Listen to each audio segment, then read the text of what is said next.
दोस्तों, आपको अगर इस वीडियो को अंत तक देखने के बाद भी विश्वास ना हो तो गूगल पर जाकर पढ़ लीजिएगा। भारत को इस्लामिक देश बनाने की पूरी व्यवस्था लगभग कर दी गई थी आज से कुछ साल पहले। आप वीडियो को देखने के बाद ही शेयर कीजिएगा ताकि पहले आप अच्छी तरह से उनका एजेंडा समझ ले, जिन्हें आप हमेशा के लिए सनातनी मिटाना चाहते हैं। दोस्तों, ये वीडियो मुस्लिम देखे या ना देखे कोई फर्क नहीं पड़ता, क्योंकि वो सोए हुए एक्स हिंदू है। लेकिन अब जो हिंदू के बेस में सेक्युलर हिंदू है, उन्हें ये वीडियो जरूर देखनी चाहिए, कहीं ऐसा ना हो वो भी एक्स हिंदू हो जाएं। दोस्तों, सांप्रदायिक हिंसा बिल 2005 और 2011 सर्च कर लीजिए आप गूगल पर और उसकी डिटेल्स भी पढ़ लीजिए। मात्र 10 से 20 सेकंड लगेंगे, आपके पैरों के नीचे से जमीन खिसकने लगेगी। इस बिल को सोनिया गांधी उर्फ एंटोनियो माइनो की घिसी पिटी स्टडी कार में बनवाया गया था, जिसे अंग्रेजी में कम्युनल वायलेंस बिल नाम दिया गया है। कांग्रेसी पुतले में जान फूंकने वाले हिंदुओं, सुनो, मैं कांग्रेस और मुल्ला विरोधी क्यों। दोस्तों, एंटोनियो माइनो उर्फ कुमाता सोनिया गांधी की भयानक खतरनाक साजिश, जिसे सुनकर आपके रोंगटे खड़े हो जाएंगे। और अगर वो लागू हो गया होता तो हिंदुओं का जीना तो दूर की बात प्यारे, मरना भी दुर्बर हो जाता। धर्म बचाने की तो बात ही छोड़ दो लाल हमारे। दोस्तों, हिंदुओं के विनाश वाला बिल, जिसे कांग्रेस ने 2 बार संसद में पेश किया, 2005 में और फिर 2011 में, कांग्रेस हिंदुओं के खिलाफ ऐसा बिल लेकर आई थी जिसको सुनकर आपकी रूह कांप जाएगी।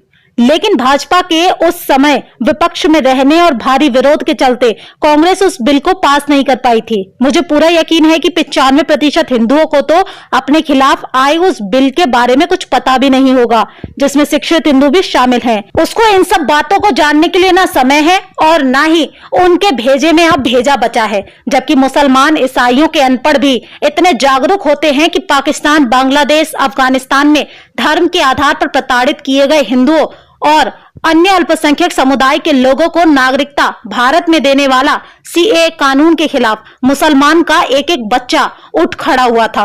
अब दोस्तों, अगर आप इस वीडियो को पूरा देखने से पहले भाग गए और 2024 के चुनाव में कांग्रेस को सत्ता में ले आए, तो सुनो, ना तुम्हारे हाथ में फोन होगा, ना तुम्हारे पास फिर इंटरनेट होगा, और ना ही मुझे वीडियो बनाकर तुम्हें जगाने जैसा ये पुण्य वाला काम करना पड़ेगा, क्योंकि सत्ता में आते ही कांग्रेस उस बिल को पास कर देगी, जिसे वो 2005 और 2011 में पास करने और लागू करने की कोशिश कर चुकी है। तो दोस्तों, अब मैं आपको इस भयानक बिल की बातों और कांग्रेस की घटिया दिमाग की घटिया चाल को भी दिखा देती हूँ।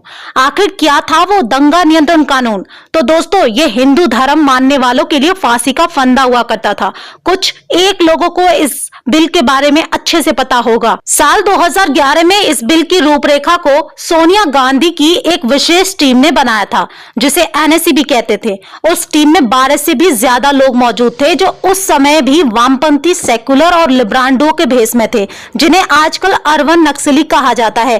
कांग्रेस का कहना था कि इस बिल के जरिए वो देश में होने वाले दंगों को रोक डालेंगे।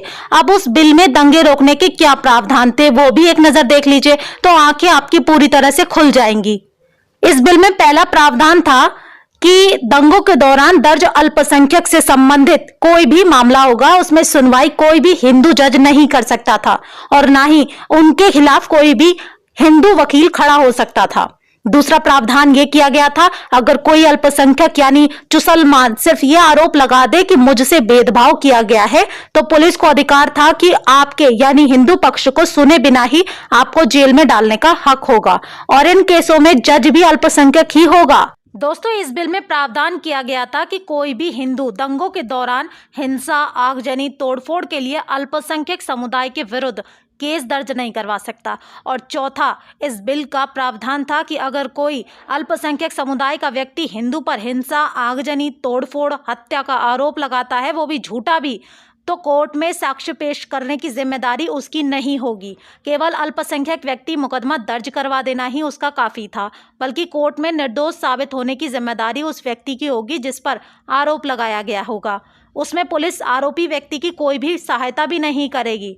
अब दोस्तों, इस बिल का 5वां प्रावधान था कि दंगों के दौरान अल्पसंख्यक समुदाय को हुए किसी भी प्रकार के नुकसान के लिए बहुसंख्यक यानी हिंदू को जिम्मेदार मानते हुए अल्पसंख्यक यानी मुस्लिम समुदाय के नुकसान की भरपाई हिंदू से ही की जाएगी। जबकि हिंदू के नुकसान के लिए मुस्लिम को बिल्कुल भी जिम्मेदार नहीं ठहराया जा सकता था। दोस्तों, छठा प्रावधान इस बिल में यह था कि अगर आपके घर में कोई कमरा खाली है और कोई मुसलमान आपके घर आता है उसे किराए पर मांगने के लिए, तो आप उसे कमरा देने से इनकार नहीं कर सकते थे, क्योंकि उसे बस इतना ही कहना था कि आपने उसे मुसलमान होने की वजह से कमरा देने से साफ मना कर दिया। और इसी बिल के तहत खान सर पटना वाले, जो अपने हिंदू नाम अमित सिंह को लेकर चारों तरफ से शक के दायरे में है, उन्होंने भी यह बयान दिया था कि पटना में उन्हें किराए पर कमरा देकर खाली करा दिया गया था। वजह पूछी गई तो उनका मुस्लिम होना, जो सरासर झूठ था। दरअसल दोस्तों, वो इसी बिल की एक नीति थी जिसके नीचे खान सर ने दांव खेला था। खैर दोस्तों, किराए पर कमरा देना या ना देना मकान मालिक की मर्जी होती है, इसमें कांग्रेस या किसी भी सरकार को दखलंदाजी नहीं देनी चाहिए। दोस्तों, ये तो वही बात हुई, हमारी बहन बेटियों को छेड़ने वाले किसी भी अल्पसंख्यक के खिलाफ हम हिंदू कुछ नहीं कर सकते थे। मतलब कोई हमें छेड़े तो छेड़ने दो, वरना वो आपके खिलाफ कुछ भी आरोप लगा देगा और आपको सीधा गिरफ्तार, और ऊपर से जज की निगाह भी अल्पसंख्यक की तरफ होने का प्रावधान था। दोस्तों, सातवां प्रावधान था देश के किसी भी हिस्से में यदि दंगा होता, चाहे वो मुस्लिम बहुल इलाका ही क्यों ना हो, दंगा चाहे कोई भी शुरू करता, पर दंगे के लिए उस इलाके के बड़े बुजुर्ग हिंदू पुरुषों को ही दोषी माना जाता और उनके खिलाफ केस दर्ज कर जांचें शुरू होने लगती। और इस स्थिति में भी जज केवल अल्पसंख्यक ही होता, यानी यहाँ भी शांति से रहने वाले हिंदू, सजा कि वे दंगे में शांत क्यों थे। दोस्तों, आठवां प्रावधान था अगर दंगों वाले इलाके में किसी भी हिंदू बच्ची या हिंदू महिला का बलात्कार होता तो उसे रेप ही नहीं माना जाता। बहुसंख्यक है हिंदू, इसलिए उसकी महिला का रेप नहीं माना जाएगा। और इतना ही नहीं, कोई महिला बलात्कार की पीड़ित हो जाती और वो शिकायत करने जाती तो अल्पसंख्यक के खिलाफ नफरत फैलाने का केस उस पर अलग से डाल दिया जाता। दोस्तों, नौवां प्रावधान था, इस एक्ट में एक और प्रस्ताव रखा गया था जिसके तहत आपको पुलिस पकड़कर ले जाती अगर आप पूछते कि आपने अपराध क्या किया है, तो पुलिस कहती कि तुमने अल्पसंख्यक के खिलाफ अपराध किया है। तो आप पूछते कि उस मुस्लिम का नाम तो बताओ, तो पुलिस कहती नहीं, शिकायतकर्ता का नाम गुप्त रखा जाएगा।